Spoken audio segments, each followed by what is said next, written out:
Russia Russia అంటే ఎందుకు తోపు? రష్యా ఆర్థిక పరంగా చూస్తే చైనా కంటే, భారతదేశానికంటే, అటు బ్రెజిల్ కంటే, అమెరికా కంటే చాలా బలహీనమైనది. భారతదేశం కంటే జీడిపిలో సగం ఉంటుంది. కానీ రష్యా ఎందుకు తోపండి? ఇది అందరికీ ఒక ఇంపార్టెంట్ ఇష్యూ. ఎందుకంటే రష్యా ఇప్పుడు ప్రపంచ రాజకీయాలను నిర్దేశిస్తుంది. డొనాల్డ్ ట్రంప్ కూడా రష్యా ముందు తలదించవలసిన పరిస్థితి. రష్యా అధ్యక్షుడు వ్లాడిమిర్ పుతిన్ని అలస్కా రమ్మని, అలస్కాలో జాయింట్ బేస్ ఎల్మండార్ప్ రిచర్డ్సన్లో తన బాంబ్స్ ఎగురుతుంటే రష్యా అధ్యక్షుడు తల వంచి నమస్కరించాడు. పుతిన్కి తల వంచి నమస్కరించాడు డొనాల్డ్ ట్రంప్. అమెరికా అధ్యక్షుడు $29 ట్రిలియన్ ఆర్థిక వ్యవస్థ, కానీ రష్యా $2.1 ట్రిలియన్ ఆర్థిక వ్యవస్థ. కానీ మరి రష్యా ఎందుకు తోపండి? మళ్ళీ అక్కడే అమెరికా అధ్యక్షుడు ఒకే ఒక మాట అన్నాడు నిన్న జరిగిన సమావేశం తర్వాత. ఏమనంటే Russia is the one of the power, కానీ ఉక్రెయిన్ చాలా తుక్కు దేశం, ఉక్రెయినే ఒప్పందం చేసుకోవాలి అని పుతిన్తో చెప్పిన విషయం మర్చిపోకూడదు. అసలు ఇప్పుడు క్వశ్చన్ ఏంటంటే రష్యా ఎందుకు తోపండి? ఆర్థిక వ్యవస్థ గత 3.5 సంవత్సరాలకు ఉక్రెయిన్ చేస్తున్న చిన్న దేశంతో చేస్తున్న యుద్ధంలో మునకలైపోయి ఆర్థిక ఆంక్షలతో బక్క చిక్కిపోయింది. కానీ ప్రపంచంలో దాని శక్తి ముందు అందరూ తలదించుతున్నారు. అసలు రష్యా ఎందుకు తోపంటే వినండి, రష్యా కాదు, ఇది భారత మిత్రులు కూడా, భారత మిత్రురాలు నమ్మిన బంటు. భారతీయులకు ఇప్పటికిప్పుడు పోలింగ్ పెడితే 99% మంది రష్యాకు ఓటేస్తారు, అమెరికా కూడా ఓటేయరు. మనకు రష్యా మంచి మిత్రురాలని. రష్యా ఎందుకు తోపంటే రష్యా ప్రపంచ భూభాగంలో సుమారు గుర్తుపెట్టుకోండి, ప్రపంచ భూభాగంలోనే అతి ఎక్కువ భూభాగం కలిగి ప్రపంచంలో భూభాగరీత్యా నెంబర్ 1 కంట్రీ రష్యా. ఎంతో తెలుసండి, 17 లక్షల చదరపు కిలోమీటర్లు కలిగి ఉంటుంది. 17 మిలియన్లు అంటే 1,70,00,000 చదరపు కిలోమీటర్లు. 17 మిలియన్లు. భారతదేశం 3 మిలియన్లు, 32 లక్షల చదరపు కిలోమీటర్లు కలిగి ఉంటుంది. ఇటు చైనా 9 లక్షలు, అటు అమెరికా 9 లక్షలు, కెనడా 9.5 లక్షల దాకా, 9 లక్షలు 9.5 లక్షలు కెనడా. ఆస్ట్రేలియా సుమారు 7-8 లక్షలు, అక్కడ బ్రెజిల్ 7.2 లక్షలు, ఇండియా 3. 7వ పెద్ద దేశం భారతదేశం అంట. భూభాగరీత్యా ఫస్ట్ 17 మిలియన్లు, 1,70,00,000 చదరపు కిలోమీటర్లు కలిగి ఉంటుంది భూభాగంలో. ఈ భూభాగం ఏంటండి? భూభాగం ఉంటే సరిపోదు కదా, ఎడారై ఉండొచ్చు కదా. అంటే రష్యా ఈ భూభాగంలో ప్రపంచంలో అతి ఎక్కువ మినరల్ వెల్త్ కలిగి ఉంటుంది. గ్యాస్లో ప్రపంచంలో నెంబర్ 1, ఆయిల్ వెల్త్లో నెంబర్ 2, ఐరన్ ఓర్ రిసోర్సెస్లో 1 or 2 ప్లేసెస్లో ఉంటారు. రేర్ ఎర్త్ మెటీరియల్స్లో టాప్ 10 పొజిషను, కోల్లో టాప్ 5 పొజిషన్ అండి. అంటే ఇంకా మెర్క్యూరీ అని, గోల్డ్ అని, డైమండ్స్ అని ఎన్ని మినరల్స్ ఉన్నాయో అన్ని మినరల్స్. సైబీరియన్ పెనిన్సులా అనేది ప్రపంచంలో ఒక మినరల్ వెళ్తుండే ఒక ప్లేస్ అనమాట, అద్భుతమైన బెల్ట్. అక్కడ బ్రెజిలియన్, కెనడా, అమెరికా, ఇక్కడ ఆస్ట్రేలియన్ బెల్టు, ఇండియాలో చోటా నాగపూర్ బెల్టు, చైనాలో ఈ బీజింగ్ దగ్గర ఉన్న బెల్ట్ లాగా అదొక ఎక్కువ మినరల్ వెల్త్ లభించే ప్రాంతం అనమాట. అది రష్యా యొక్క పవరు, గుర్తుపెట్టుకోవాలి. 14 దేశాలు దాని చుట్టూరు బౌండరీ ఉంటుంది. రష్యన్ ఎంపైర్ అంటే ఒక బిగ్గెస్ట్ ఎంపైర్. చారిత్రకంగా కూడా 800 మొదలైన చార్ ఎంపైర్, వీటన్నిటి చూస్తే ఒక పెద్ద ఎంపైర్. పొలిటికల్గా కూడా ఇది ప్రపంచంలో ప్రజాస్వామ్యానికి వ్యతిరేకంగా, అంటే పెట్టుబడిదారి విధానానికి వ్యతిరేకంగా వచ్చిన కమ్యూనిజం, మార్క్స్ ఉపదేశించిన పెట్టుబడిదారీ వ్యవస్థకి ఎగినెస్ట్గా మార్క్స్, ఏంగిల్స్ ప్రబోధించిన కార్ల్ మార్క్స్ మేనిఫెస్టో బుక్కి అమలు జరిపిన దేశం లెనిన్ అమలు జరిపి కమ్యూనిస్టు రాజ్యం స్థాపించాడు 1917లో. Revolution, October revolution. 1922లో యుఎస్ఎస్ఆర్ ఆవిర్భవించింది. 22లో 1991 వరకు యుఎస్ఎస్ఆర్ విచ్ఛిన్నం అయ్యేంత వరకు ఉంది. తర్వాత రష్యా. ఇప్పుడు రష్యా అనేది 17 దేశాలుగా విభజించబడింది. ఏది కమ్యూనిస్ట్ కామన్వెల్త్ ఆఫ్ ఇండిపెండెంట్ స్టేట్స్గా 1991లో. కానీ రష్యా ఇప్పటికీ ప్రపంచ భూభాగంలో అతి ఎక్కువ భూభాగం ఉన్న దేశం. దాని మిలిటరీ ఫోర్స్ ఏంటంటే ఇది ప్రపంచంలో ఏ దేశం కూడా దాన్ని ఓడించలేదు. అమెరికా కూడా ఎందుకు తలదించిద్దంటే అమెరికా ఎట్టి పరిస్థితుల్లో ఇప్పుడు ట్రంప్ దేన్ని వదలడు.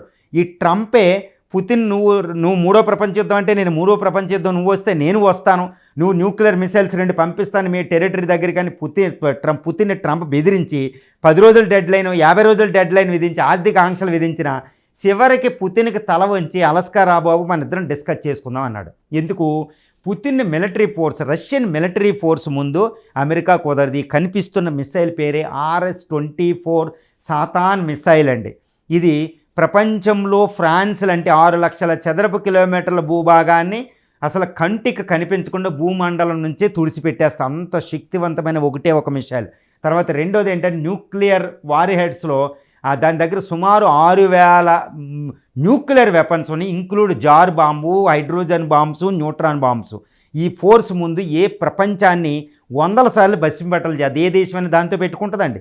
దాన్ని ప్రయోగించే ఈ RS-24, RS-28 లాంటి సాతాన్ 1, సాతాన్ 2 లాంటి మిసైల్స్.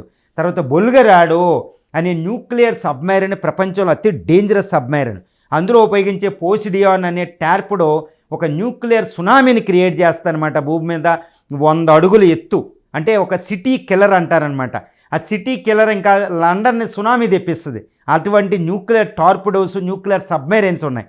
తర్వాత navy, this is the third largest navy of the world. Third అయినా కానీ ప్రపంచంలో దాన్ని ఎవరు ఓడించలేడు. షిప్పులు నెంబర్లో చూస్తారన్నమాట, చూసుకోండి. ఈ తర్వాత ఎయిర్ ఫోర్స్కి సంబంధించవలసి వస్తే దాని ఎయిర్ ఫోర్స్ ఎంత శక్తివంతం అంటే ప్రపంచంలో ఎయిర్ ఫోర్స్ సంఖ్యపరంగా 3వ స్థానంలో ఉంటుంది, కానీ ఎయిర్ ఫోర్స్ శక్తి 2 అమెరికా తర్వాత ఉంటుందండి. కానీ దీంట్లో ఉన్న TU ఇది SU-57 5th జనరేషన్ ఫైటర్స్, ఒకటి SU-34 జైగాంటిక్ ఒక జైంట్ ఇవి ఎయిర్ క్రాఫ్ట్లు, తర్వాత TU-190, 160M, TU-95 ఇలాంటివి ఒక పెద్ద బాంబర్లతో, ఒక పెద్ద ఇల్నిష్యూ అని, AN అని ట్రాన్స్పోర్ట్ ఎయిర్ క్రాఫ్ట్స్తో ప్రపంచంలో అతి శక్తివంతమైన ఎయిర్ ఫోర్స్ అండి. దాన్ని తట్టుకోవడం ఎవడి తరము కాదు. అంటే తర్వాత న్యూక్లియర్ వెపన్స్ వేయడానికి ఒక డెడ్ హ్యాండ్ అనేది ఒకటి ఉంటుంది అనమాట. మనుషులందరూ చనిపోయిన రష్యాలో అది ఆటోమేటిక్గా ప్రపంచాన్ని నాశనం చేసే న్యూక్లియర్ వెపన్స్ కలిగి ఉంటుంది, డెడ్ హ్యాండ్. రీసెంట్గా మనకు వినపడింది, రష్యా అమెరికాని బెదిరించింది, మా డెడ్ హ్యాండ్ ఉంది గుర్తుపెట్టుకో, ఒక పెరిమీటర్ అని. ఈ TU-160 వీటి వేసేవి. ఒక శక్తివంతమైన దేశం మిలిటరీ ఫోర్స్లో దాన్ని తట్టుకోవడం ఎవరి తరం కాదు. అందుకనే ఇంటర్నేషనల్ పీస్ రీసెర్చ్ ఇన్స్టిట్యూట్ ప్రకారం, వేరియస్ మిలిటరీ ఆర్గనైజేషన్ ప్రకారం Russia 2nd largest military power to be record with. అమెరికాని తుత్తునీయలు చేసే ఒకే ఒక శక్తివంతమైన దేశం ఇప్పటికీ చైనా కాదండి, రష్యానే. అందుకే రష్యా తోపు. ఈరోజు అమెరికా రష్యా మీద ఆర్థిక ఆంక్షలు విధిస్తే తన పాపులేషన్ 146 అంటే మిలియన్లు, అంటే 14.6 కోట్ల మంది, కానీ వర్క్ ఫోర్స్ 70 మిలియన్లు ఉంటుంది. అది ఎందుకు తట్టుకుంది? అమెరికా ఆంక్షలు అంటే మినరల్ వెళ్తుంది, ఆయిల్ అమ్ముకుంటే బతికేస్తుంది, గ్యాస్ అమ్ముకుంటే బతికేది. ఆయిల్ గ్యాస్ తప్పనిసరిగా కొనవలసిందే వేరే వాళ్ళు. ఇండియా, చైనా కొన్నాయి. ఆ డబ్బుతో $100 బిలియన్ వస్తే యుద్ధం చేయగలుగుతుంది. తర్వాత అక్కడ మొత్తం ఎక్స్పోర్ట్ చేయకపోయినా, అమెరికా అన్ని యూరోపియన్ ఆపేసిన అక్కడ ఎక్స్పోర్ట్స్ అవసరం లేదు, ఎందుకంటే డొమెస్టిక్ కన్జంప్షన్ 70% ఉంటుంది. ఒక Russia powerful country on the earth, huge agriculture Swathi 13% అగ్రికల్చర్కి ఉపయోగించుకుని మొత్తం భూభాగంలో. కానీ ప్రపంచంలో 5వ పెద్ద అగ్రికల్చర్ ప్రొడ్యూసర్ అండి, వ్యవసాయ ఉత్పత్తిదారు. కాబట్టి దాని స్వావలంబన అంటే సెల్ఫ్ రిలయంట్, దాని కాళ్ళ మీద అదే నిలబడగలిగిద్ది. మిలిటరీ పరంగా ఎవరు ఓడించలేరు. హాట్ ల్యాండ్ అని ఒక పొలిటికల్ దాని హాట్ ల్యాండ్లో ఉంది. రష్యా భూభాగాన్ని, సైబీరియాని ఎవరైతే పరిపాలిస్తారో ప్రపంచాన్ని పరిపాలించే శక్తి ఉంటుందని మనకు హాట్ ల్యాండ్ థియరీ చెప్తుంది. ఇందుకే రష్యా తోపండి, దాన్ని ఎవ్వరూ ఓడించలేరు. రష్యా అంటే పవర్ఫుల్ కంట్రీ. అందుకనే దాని ఎకానమీ ఇప్పుడు ఏ స్థితిలో ఉంది? $2.1 ట్రిలియన్. కానీ $29 ట్రిలియన్ ఉన్నా, సుమారు $30 ట్రిలియన్ ఉన్న అమెరికా దాంట్లో 10% కూడా లేని రష్యా ముందు తలదించవలసిన పరిస్థితి. 32 నాటో దేశాలు కలిపి అమెరికా కలిసి వచ్చిన రష్యాని ఏమీ చేయలేని పరిస్థితి. మిలిటరీ ఫోర్స్ అండి, అంతటి తోపు రష్యా. అందుకనే రష్యాకి ఎందుకు తలదించుతున్నాడు ట్రంప్ అంటే ఇదే మెయిన్ రీజనం. అందుకనే రష్యా తోపు. రష్యా ముందు ఎవరైనా తలదించవలసిందే, ట్రంపే కాదు.